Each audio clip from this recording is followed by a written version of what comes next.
In the busy city of Accra, Ghana, lived a young pastor named Kofi and his beautiful wife, Anna. They had started their ministry with strong faith, fasting and praying daily, believing that God would lift them up one day. But after many years of preaching, their church remained small. Poverty followed them like a shadow, and their hearts grew heavy. One day, Kofi met an old friend called Cassie in a barbing saloon. "Kofi, how have been coping with life? You don't look fine. I also heard you got married," Cassie whispered. "My brother, things has been very difficult for me. My wife and even my ministry is suffering. We hardly feed once a day." "Kofi," replied Cassie. "You are a good man, Kofi. I will help you," Cassie said. Cassie told Kofi about a secret fraternity where men get instant miracles and riches. Tired of waiting on God, Kofi allowed temptation to enter his heart. Kofi agreed to join, not knowing the price that would follow. One evening, Cassie drove Kofi to the shrine, where initiation took place. Inside a shrine, Kofi was welcomed with strange chants.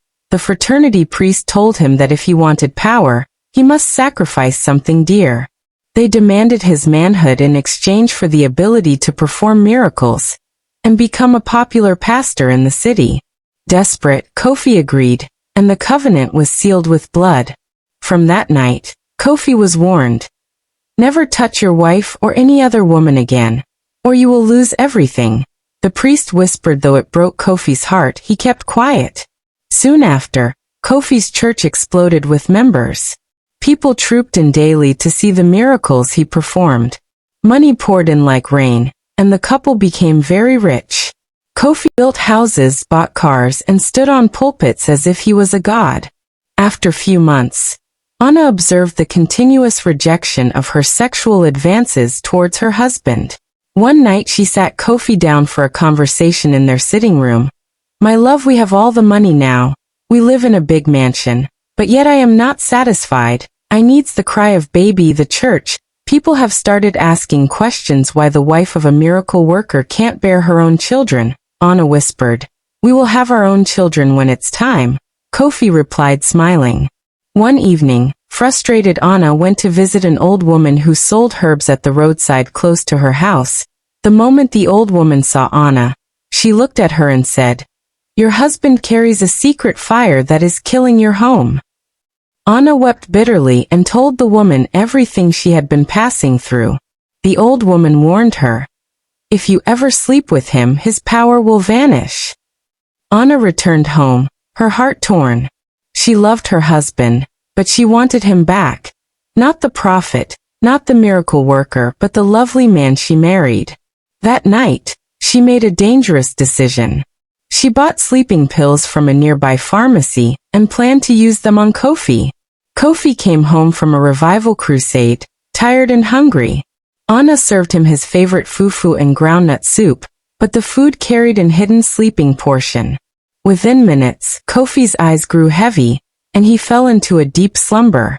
Anna sat beside him, shaking with fear. Then, with tears rolling down her cheeks, she lay with him for the first time in many years.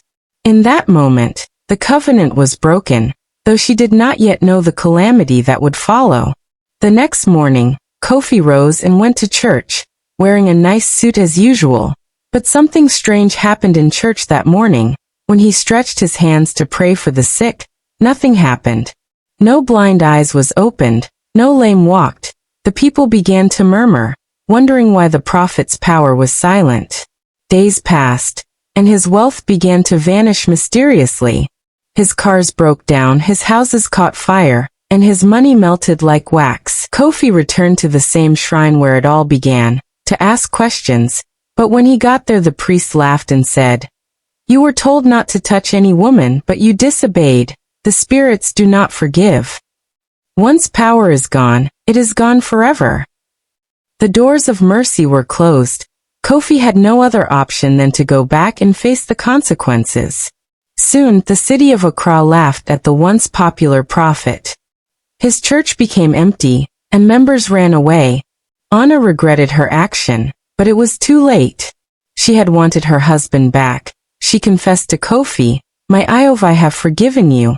I am also guilty. I betrayed our love and God. I am sorry, Kofi replied his wife.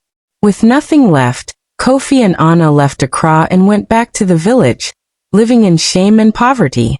His story spread far and wide, a lesson to all. He who trades God's blessing for quick wealth will end in sorrow.